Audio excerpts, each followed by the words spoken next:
Hi brothers, வணக்கம். எல்லோரும் நல்லா இருப்பீங்கன்னு நினைக்கிறேன்.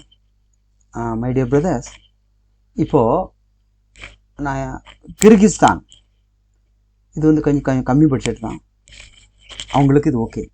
கிர்கிஸ்தானில் ஒரு பவுல்ட்ரி கம்பெனி, அவங்க ஃபுல்லாக நிறைய ஃபார்ம் வச்சுருக்காங்க. அது வந்து சிக்கன் பேக்கிங் செக்ஷனுக்கு ஹெல்ப்பர்ஸ் எடுக்கிறாங்க. ஓகே, ஸோ அது இந்த ரொம்ப 10 நாளில் அங்கே போய் சேர்ந்துடலாம்.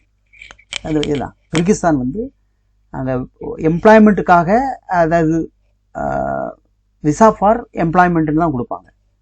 அதை வாங்கி நம்ம இறக்கி அங்கே அவங்ககிட்ட ஒப்படைச்சிடறோம். அங்கே போய்ட்டு 1 இயருக்கு அவங்க லேபர் கார்டு பண்ணி கொடுத்துட்றாங்க. அவார்டு வேலை செஞ்சுட்டே இருக்கலாம். இந்த ஜாப் சிக்கன் இதுக்கு படிப்பு தேவையில்லை, எனக்கு எதுவுமே தெரியாதுனாலும் நோ ப்ராப்ளம், ரைட்டா? கொடுத்த வேலையை செய்யணும், அவ்வளோதான். ஓகே, அப்புறம் அங்கே லோக்கல் லாங்குவேஜ், ஏன்னா அங்கே Indian, Pakistan, Bangladesh, Philippines, Vietnam எல்லா மக்களும் உள்ளே வருவாங்க. அப்படி இப்படி பழகிக்கலாம்.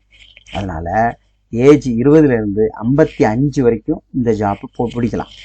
இதில் விருப்பம் இருந்தவங்க வாங்க. கிர்கிஸ்தான் நான் மீண்டும் சொல்லியிருக்கேன், இந்த பக்கம் சைனா, அந்த பக்கம், அப்புறம் இந்த பக்கம் ரஷ்யா, அதுக்கு நடுவில் இருக்குது.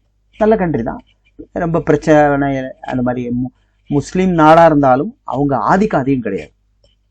ஓகே, நல்லா நீட் அண்ட் க்ளீனாக தான் இருக்குது. ஏற்கனவே போனவங்கெல்லாம் சொல்லுவாங்க. ஓகே, ஸோ அதனால் இந்த பவுல்ட்ரி சிக்கன் ஃபார்ம் இருக்குல்ல, அந்த மீட் பேக்கிங் செக்ஷனுக்கு வேலை பார்க்குறவங்க தாராளமாக இதில் வரலாம். சேலரி நிறைய ஆட்கள் தேவைப்படுது. இல்லை நம்ம நிறைய யூனிட் வச்சுருக்காங்க, ஒவ்வொரு இடத்துலையும் கொஞ்சம் ஆளை கொண்டு போடுவாங்க. அவங்களுக்கு ஃபுட் அக்காமடேஷன் கொடுத்துட்றாங்கன்னு சொல்ல கேள்விப்பட்டேன். ஏன்னா இந்தியன் குக்கு அங்கே இருக்காங்க, பண்ணி கொடுக்குறாங்க. சப்பாத்தி, தால், ரைட். ஏஜ் 50-55 வரைக்கும் கூட எடுக்கலாம். Male female, ECR, ECNR. Salary வந்தால் பாருங்கள், 400 பேசிக்கு, ஓவர் டைமோட சேர்த்து 500 கிடைக்கும். டாலரை கணக்கு பண்ணால் இன்றைக்கி 95 ரூபாட்ட வந்துட்டு, அதுவும் அதனால் ஒரு 40-45 ரூபா கண்டிப்பாக சேலரி வருது. கிர்கிஸ்தானுக்கு 1.70 நாங்கள் வாங்குகிறோம். இதில் எல்லா செலவும் டிக்கெட்டோட சேர்த்து. ஓகே, மற்றபடி வேறு ஒன்றும் கொடுக்க வேண்டாம். பேமெண்ட்டு நம்ம அவங்க போய் அங்கேயும் அவங்ககிட்டையும் கொடுக்கலாம். இவருடைய பார்ட்டி வந்து டெல்லியில் இருக்காங்க. ஆனால் மோஸ்ட்லி டெல்லி தான் கூப்பிட்டு ஃப்ளைட் டிக்கெட் கொடுப்பாங்க. நான் வேணால் உங்களுக்கு தமிழ்காரங்களுக்கு சவுத்தில் கொடுக்கறதுக்கு ஏற்பாடு பண்ணுறேன். இதுக்கு அட்வான்ஸ் தேவையில்லை.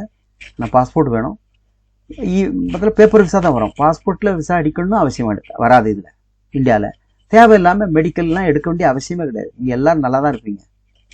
ஓகே, எதுக்கு எடுத்தாலும் மெடிக்கல் அது ஒன்றுமே தேவையில்லை. அது சரி இருக்கட்டும். இது சிவி செலெக்ஷன். மேக்ஸிமம் இதில் எத்தனை பேர் அப்ளை பண்ணாலும் நான் உங்களுக்கு பண்ணித்தரேன். Okay, thank you. அடுத்த வீடியோவில் சந்திப்போம்.